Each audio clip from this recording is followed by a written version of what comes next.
The distress signal was faint, barely distinguishable from cosmic background noise. It pulsed irregularly, like a dying heartbeat echoing across the void.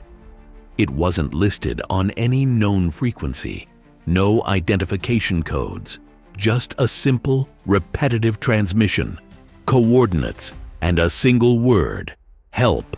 Captain Rhea Markov stared at the holographic display aboard the Orpheus, an exploration vessel relegated to mapping dead sectors of space. This signal came from beyond the mapped edges, from a region officially marked as Void 7, an empty quadrant, a place where nothing should exist. "It could be a trap," muttered Dr. Ansel Vega, the ship's xenobiologist. His voice was tight with unease, his eyes flickering with an emotion he rarely showed: fear. "Or it could be someone out there," Rhea replied, though even she didn't believe her own words.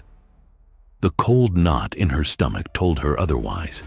Against every protocol, against every whisper of reason in her mind, Rhea altered the ship's course. They descended into darkness deeper than anything they'd ever encountered. Stars faded. Space itself felt wrong, as if they were slipping through cracks between realities. Even the Orpheus seemed to groan, its metal hull uneasy in this stretch of the void. The source of the signal drifted ahead, an ancient ship, scarred by time and forces unknown. Its hull bore no markings, its design unfamiliar, even to the ship's database. It shouldn't have been there. Docking was seamless. Too seamless. The boarding team, Rhea, Ansel, and Lieutenant Karis Dune, crossed the threshold into a vessel that smelled of rust, stale air, and something else beneath it. Something like ash mixed with old blood.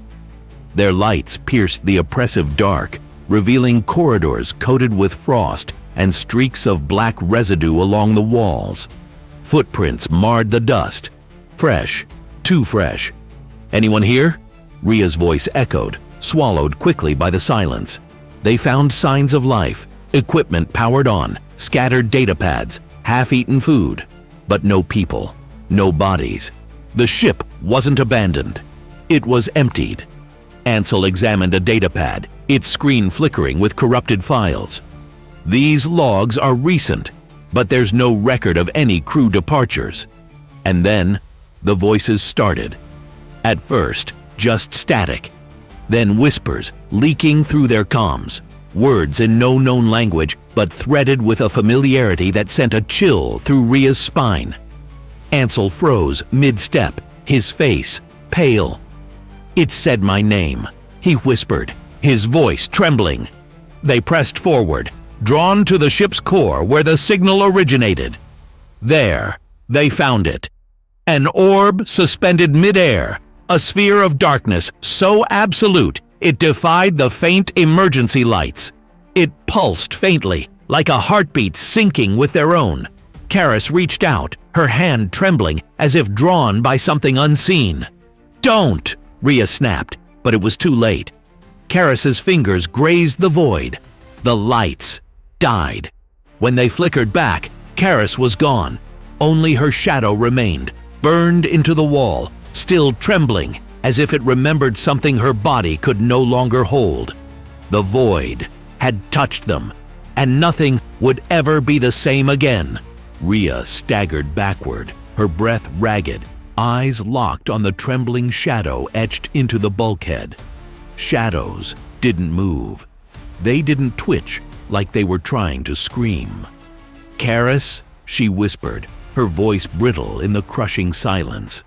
No answer, just that faint quiver, as if the darkness itself had memory, or worse, intention. Ansel grabbed her shoulder. His face was pale, pupils dilated with fear.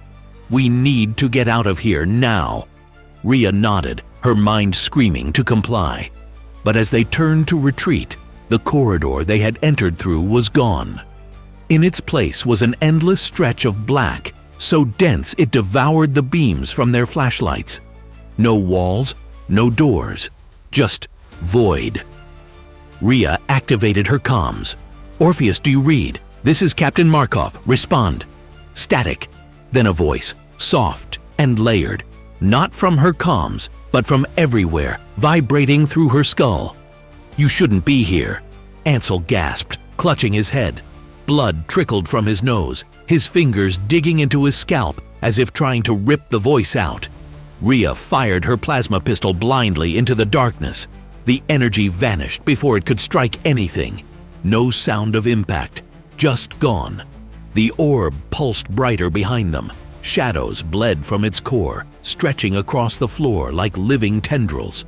One brushed against Ansel's boot, and he screamed, collapsing to the ground. His shadow detached, peeling from the floor like wet paper, writhing independently. Rhea dragged him back, her hands trembling. "Stay with me, Ansel." But his eyes were glassy, pupils swallowed by black. His lips moved silently, repeating the same word over and over, "inside." She slapped him, desperate to snap him out of it. His gaze flickered back to her for a heartbeat, filled with raw terror. "It's inside us." Rhea froze.